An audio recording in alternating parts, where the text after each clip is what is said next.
ওসমান হাদির হত্যাকাণ্ডের সাথে রাষ্ট্রযন্ত্রের কেউ কেউ জড়িত থাকতে পারে। গত 15-16 বছর ধরে ভিনদেশী আগ্রাসনের মাধ্যমে একটি নির্দিষ্ট দেশের একটি শহরকে প্রাধান্য দিয়ে সেই শহর কেন্দ্রিক সংস্কৃতি, সেই সংস্কৃতিকে বাংলাদেশ সরকার কাটিয়ে দেওয়ার চেষ্টা করা হবে।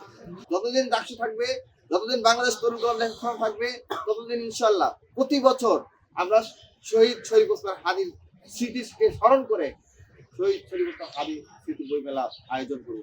সত্ত্বেও এখন পর্যন্ত তার হত্যাকারীদেরকে গ্রেফতার করার ব্যাপারে, তার হত্যাকারীদের বিচার করার ব্যাপারে, তার হত্যাকারীদের পালিয়ে যেতে যারা সহযোগিতা করেছে তাদের বিচার করার ব্যাপারে এখন পর্যন্ত রাষ্ট্র প্রশাসন, রাষ্ট্রযন্ত্র, ইন্টারিম গভর্নমেন্ট কোনো পদক্ষেপ গ্রহণ করতে পারেনি। আমরা আরো দেখতে পাচ্ছি গতকাল পঞ্চগড়ে যখন শহীদ শরীফ ওসমান হাদির হত্যাকারীদের বিচারের দাবিতে যখন একটি বিক্ষোভ মিছিল আয়োজন করা হলো, এবং সেই বিক্ষোভ মিছিলে সেনাবাহিনী নৃশংস হামলা পরিচালনা করলো।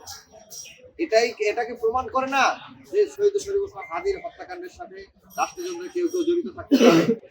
আমরা এই কথাটাকে একেবারে উড়িয়ে দিতে চাই না। আমরা মনে করি রাষ্ট্রযন্ত্রের কেউ কেউ জড়িত ছিল বলেই শরীফ ওসমান হাদির খুনিরা নিরাপদে বাংলাদেশ ছেড়ে পালিয়ে যেতে পেরেছিল। আমরা ইন্টারিম গভর্নমেন্টের কাছে আহ্বান জানাবো, এখনো সময় আছে, আপনার আর যে কয়টা দিন সময় আছে, এই সময়ের মধ্যে বিচার করুন এবং এদেরকে চিহ্নিত করে বিচারের মুখোমুখি করুন। আমরা যদি সেটি করতে ব্যর্থ হন, আপনারা যদি সেটি করতে ব্যর্থ হন এবং এভাবে যদি আপনাদের মেয়াদ শেষ করেন, তাহলে আপনাদের উচিত হবে মঈনুদ্দিন ফখরুদ্দিন থেকে শিক্ষা নেওয়া। সেই মঈনুদ্দিন ফখরুদ্দিন প্রায় 2 বছর তত্ত্বাবধায়ক সরকার পরিচালনা করেছিল, কিন্তু এখন তারা দেশেও আসতে পারে না। এরকম একটা পরিস্থিতি তৈরি হয়েছে। আপনাদের যদি এরকম পরিস্থিতি তৈরি না হয়, সেই জন্য আপনাদেরকে আহ্বান জানাবো যে আপনারা এই বিচারটা করুন এবং যত ধরনের অন্যায় হয়েছে গত 5 আগস্ট পরবর্তী সময়ে ফেসিবাদীদের হাতে, জঙ্গি লীগের হাতে যতগুলো খুন হয়েছে এবং জুলাই গণহত্যায় হত্যাকাণ্ড পরিচালনা করেছে, গণহত্যা পরিচালনা করেছে, প্রত্যেকটা ঘটনার বিচার আপনারা করবেন, এই আশাবাদ আমরা রাখছি। প্রিয় সাংবাদিক বন্ধুগণ, আমাদের শহীদ শরীফ ওসমান হাদির আজন্ম লড়াই ছিল বাংলাদেশ পন্থাকে মেইন স্ট্রিম করে তোলা। বাংলাদেশের যে সংস্কৃতি, এই পুরো বাংলার যে সংস্কৃতি, এখানের মাটি, মানুষ, কৃষি, ঋতু ইত্যাদিকে কেন্দ্র করে যে সংস্কৃতি গড়ে উঠেছে, সেই সংস্কৃতিকে তিনি চেয়েছিলেন মেইন স্ট্রিম করে তুলতে। কারণ আমরা দেখতে চেয়েছিলাম গত 15-16 বছর ধরে ভিনদেশী আগ্রাসনের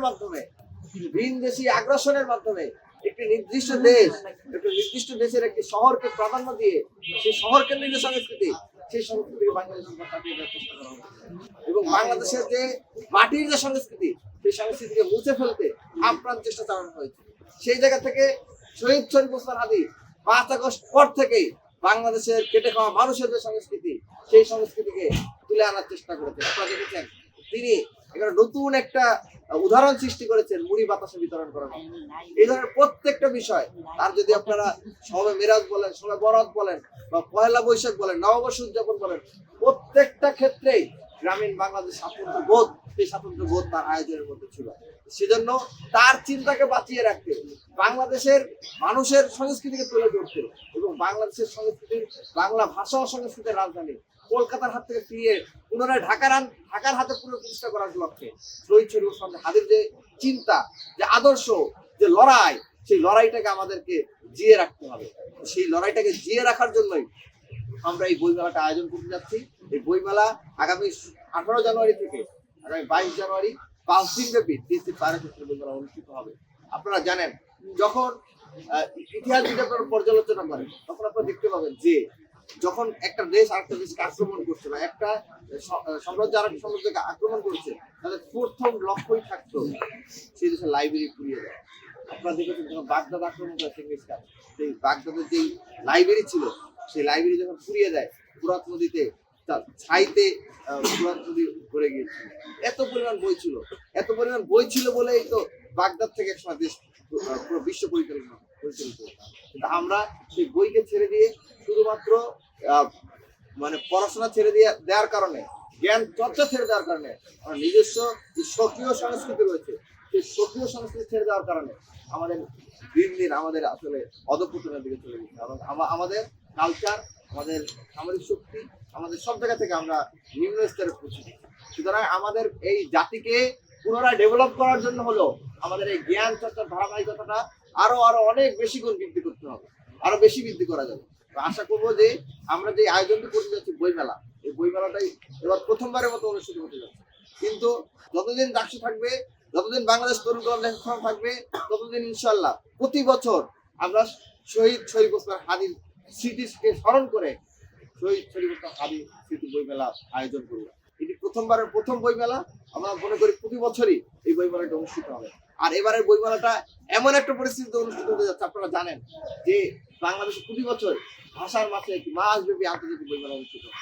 কিন্তু এবার নির্বাচন, জাতীয় নির্বাচন সহ বেশ কিছু জাতীয় ইস্যুর কারণে আমাদের বইমেলাটি যথাসময় শুরু হতে পারছে না। বইমেলাটি শুরু হতে হতে হয়তো রোজা পড়ে যাবে, বা এরপরে আপনারা জানেন যে বাংলাদেশের ফেব্রুয়ারির পরে মার্চ থেকে একটা কালবৈশাখী ঝড় বা ঝড় বৃষ্টির একটা সম্ভাবনা থাকে। সেক্ষেত্রে এই বইমেলাটা কতটুকু সফল হতে পারবে এবার আমরা সেটা নিয়ে আসলে খুব শঙ্কায় আছি। কারণ প্রতি বছর লাখ লাখ বই প্রেমী কিন্তু এই বাংলা একাডেমির প্রাঙ্গণে আসতো এবং এখান থেকে সুলভ মূল্যে বই ক্রয় করতে পারতো। বই ক্রয় করার মাধ্যমে একটা বিশাল জ্ঞান চর্চার একটা ধারা সৃষ্টি হতো। কিন্তু এবছর সেখানে একটা আশা রাখবো যে আমাদের যে বইমেলা শহীদ ওসমান হাদির স্মৃতি বইমেলা, এই বইমেলার মাধ্যমে তার ঘাটতি কিছুটা হলেও আমরা পূরণ করতে সফল হবে। যদিও পুরোটা করা সম্ভব না, কারণ এত বৃহৎ পরিসরে যে আন্তর্জাতিক বইমেলা অনুষ্ঠিত হয় সেই আলোকে আমাদের এই সংখ্যা ক্ষুদ্র। কিন্তু আমাদের অন্যদিক দিয়ে চিন্তা করলে আমাদের যে মূল চিন্তার জায়গাটা, মূল থিঙ্কিং এর জায়গাটা, সেটা হচ্ছে শহীদ শরীফ ওসমান হাদির চিন্তা চেতনা আদর্শকে যুগ যুগ ধরে প্রজন্ম থেকে প্রজন্ম ধরে মানুষের মাঝে বিলিয়ে দেওয়া। সেই যে বিলিয়ে দেওয়ার চিন্তা, আবার সেই বিলিয়ে দেওয়ার চিন্তা থেকে আমরা মনে করি যে আমাদের এই ক্ষুদ্র প্রচেষ্টা হলে এই প্রচেষ্টা থেকে ছাত্র সমাজ, ছাত্র জনতা, দেশের আপমর মানুষ উপকৃত হবেন এবং এই বইয়ের আলোয় আলোকিত হবেন। পাশাপাশি এর মাধ্যমে আমরা যে নতুন একটি বাংলাদেশের স্বপ্ন দেখি, যেই স্বপ্নকে ধারণ করে আমাদের জুলাই শহীদেরা বুকের তাজা রক্ত ঢেলে দিয়েছিল, শহীদ বিনির্মাণের জন্য রক্ত দিয়েছেন, শহীদ হয়েছেন, সেই শহীদদের স্বপ্নের বাংলাদেশ নির্মাণ করতে হবে। তা আমরা আপনাদের কাছেও আহ্বান জানাবো এবং আপনাদের মাধ্যমে পাঠকদের কাছেও আহ্বান জানাবো।